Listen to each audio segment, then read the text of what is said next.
बोले गोपाल कृष्ण भगवान की, भगवान रामचंद्र महाराज की, भारत माता की, भारत माता की, सभी संत वृंद की, सनातन धर्म की। आज के इस अवसर पर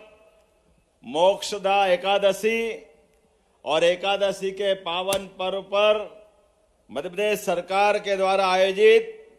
इस अनुपम अद्वितीय मंच पर, जहां एक तरफ शासन के सभी माननीय मंत्रीगण, उप मुख्यमंत्रीगण, पदाधिकारीगण और एक तरफ हमारे सारे संत वृंद, ऐसा लग रहा है कि आज परमात्मा की दया से हमने अपने इंद्र का दरबार नहीं देखा है, लेकिन आपको और इनको सबके लग रहा है कि ये हमारा लघु रूप दिखाई दे रहा है स्वर्ग के समान। यहां लाल परेड ग्राउंड के ऊपर राजा भोज की वो धरती, जहां 1000 साल पहले इसी प्रकार से कला, संस्कृति, इतिहास, सभ्यता, नानक प्रकार के ऐसे आयोजनों से ये धरा आनंद में डूबती थी।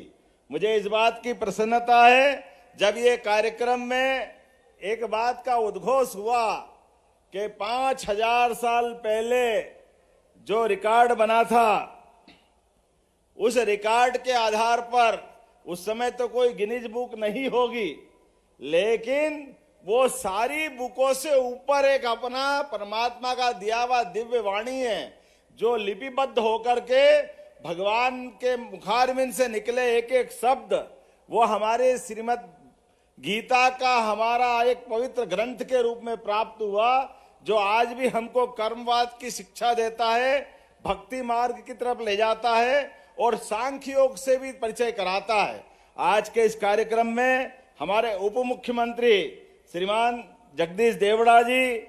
उप मुख्यमंत्री श्रीमान राजेंद्र शुक्ला जी, हमारे संगठन महामंत्री माननीय हितानंद जी, माननीय प्रभारी मंत्री चेतन कश्यप जी, माननीय मंत्री विश्वास सारंग जी, माननीय मंत्री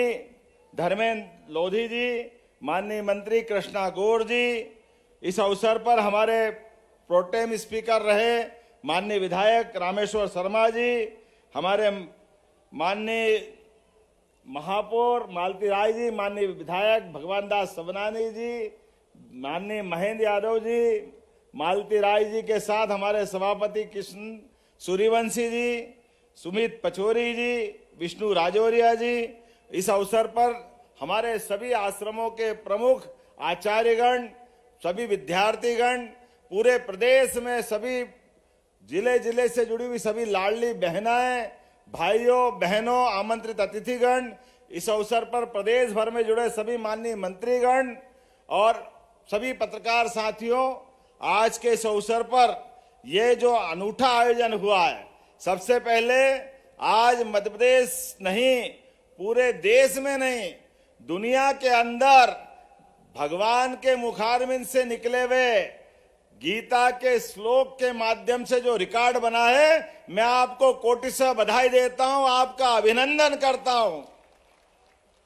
और परमात्मा से कामना करता हूं कि ये रिकॉर्ड के सिलसिले इसी प्रकार चलते जाए। आने वाले समय में इससे और बड़ा कार्यक्रम कोई और करे तो ये हमारा पूरा मंच और पूरा देश आनंद में डूबे। आज हम जिसकी बात कर रहे हैं, कितना अच्छा लग रहा है। हमने जब कर्मयोग की बात की, कर्मयोग की बात की, गीता के 3 अध्याय के 10 श्लोक यहाँ पढ़े गए भगवान कृष्ण के माध्यम से। बड़ा दुर्भाग्य के साथ कहना पड़ेगा कि हमारे अपने पूजा पंथ को लोग धर्म से जोड़ लेते हैं। धर्म ये नहीं है, हमारा धर्म तो हमारी धर्म संस्कृति, सनातन संस्कृति की तरफ ले जाती है, जो आदर्श आचार संहिता की तरह लगती है। हमारी जीवन शैली में वो सब कुछ है। पूजा पद्धति से विरोध नहीं है, पूजा पद्धति कोई भी रखे, कैसी भी करे, लेकिन ये हमारी धर्म आधारित जो जीवन संस्कृति है, जो आचार संहिता है, इसका पालन करे। इसलिए हमारे यहाँ हर चीज को अपने धर्म और कर्म के साथ जोड़ करके हमने कहा, हमारे परिवार के रिश्ते भी धर्म आधारित कल्पना की गई है। आज के इस अवसर पर मेरी अपनी ओर से संस्कृति मंत्रालय को बधाई और भी एक और कारण से। आज हमारे इसी मंच से हमारी लाडली बहनों के लिए जोरदार अभिनंदन करो। हमने अपनी बहनों के खाते में भी एक बड़ी राशि डालने का काम किया है। मुझे इस बात की प्रसन्नता है, जब यहाँ मैं लाडली बहनों की राशि की बात कर रहा हूं, तब हमारी सरकार के गठन के 1 साल के 2 आयोजन भी आज यहाँ जुड़े हैं। एक आयोजन जन कल्याण पर्व के हैं, जो 11 दिसंबर से 26 दिसंबर तक चलने वाले हैं, और एक हमारा पखवाड़ा के साथ 40 दिन का एक नया कार्यक्रम चलेगा, जिसमें हमारे पूरे प्रदेश के अंदर हर जिले, तहसील, गांव, पंचायत के एक वार्ड तक, नगर निगम के वार्ड तक, स्थानीय निकाय तक जन कल्याणकारी 76 प्रकार की जनहितैषी योजनाओं के लिए हमारे अपने सरकारी नुमाइंदों के साथ जनप्रतिनिधिगण जनता तक जाएंगे और सभी हितग्राहियों के एक घर तक पहुंच करके जो जिस लायक, जिस पात्रता में आता है, प्रत्येक व्यक्ति को जन कल्याणकारी योजना से भी जोड़ने का एक शुभारंभ हुआ है। मेरी अपनी ओर से आप सबको ये दोनों अभियान की बधाई देना चाहूंगा। जब जन कल्याण के मार्ग पे चलने का निर्णय किया, तो ये सुखद संयोग है भगवान के मुख से, जहां आज ही के दिन गीता जयंती का हमने जो उत्सव मनाया है, ये भगवान ने सांदीपनि आश्रम में स्वयं अपने को शिक्षार्थी रूप में रख करके आचार्य सांदीपनि के माध्यम से जो शिक्षा ग्रहण की, वो सारी शिक्षाओं का सार हमारे सभी प्रकार के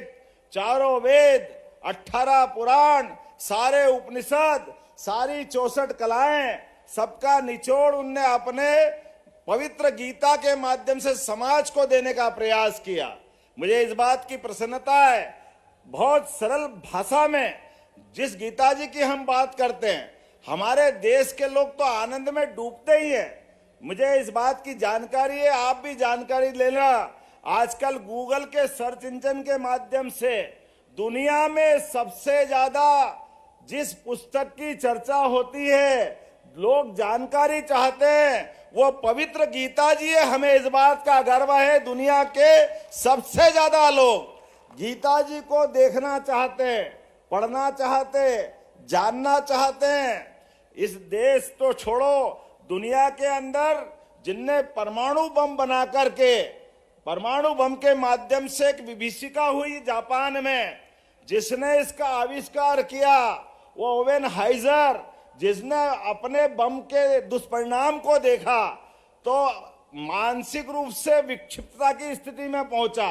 उसको लगा ये पाप कितना बड़ा मेरे हाथ से हुआ। अपने जीवन पे प्रश्न खड़ा होने लगा। जिन 50 लोगों से मिला, किसी ने उसकी बीमारी का इलाज नहीं बताया, लेकिन अंततः वो हमारे किसी सन्यासी जी के पास पहुंचा और आचार्यवर ने कहा कि भाई तुमने जो किया है, इसका एक ही उपाय है, पवित्र गीता का अध्ययन करो, ऐसा लगेगा समाधान होगा। मुझे इस बात की खुशी, उनने संस्कृत सीखी, संस्कृत का पाठ समझा और बाद में गीता जी को पढ़ने के बाद उसको लगा कि मेरा जीवन धन्य हो गया। इतनी पवित्र पुस्तक मेरे जीवन में आई, मेरा सारे आविष्कार सब एक तरफ, लेकिन गीता जी के माध्यम से जो मन का समाधान हुआ है, ये हमारे लिए उस तरफ ले जाता है। आज के इस उथल पुथल भरी दुनिया में जब हम सब देख रहे हैं, डरावना माहौल बना हुआ है, ऐसे में ये पवित्र गीता जी की तरफ जो हमारा सनातन धर्म का जो इतिहास है, वो हमको फिर लालायित करता है। आओ हम सब सनातन धर्म को जाने, और जो हमारे हर कथा, भागवत आयोजन, जब हम 4 बातें बोलते हैं, यह हमारी सारी संस्कृति से जोड़ देता। हम धर्म की जय हो, अधर्म का नाश हो, और प्राणियों में सद्भावना हो, विश्व का कल्याण हो। ये चारों वाक्यों में हमारी पूरी संस्कृति आ जाती है। आज के इस अवसर पर मैं अपनी लाडली बहनों को भी बधाई देना चाहूंगा। आज के अवसर पर हमारी जो गरीब कल्याण की योजना है, उन योजनाओं के माध्यम से हमने गैस सिलेंडर रिफिलिंग के भी जो लगभग 350 करोड़ सभी बहनों के खाते में डालें, उसकी भी मैं बधाई देना चाहता हूं। और आज के अवसर पर मैं फिर एक बार संस्कृति मंत्रालय को बधाई देना चाहूंगा, जिनने सुंदर आयोजन किया है और वर्ल्ड रिकॉर्ड के माध्यम से हम सबको गौरवान्वित किया है। एक बार फिर मेरी अपनी ओर से सब आप सबको प्रणाम। जय जय श्री राम।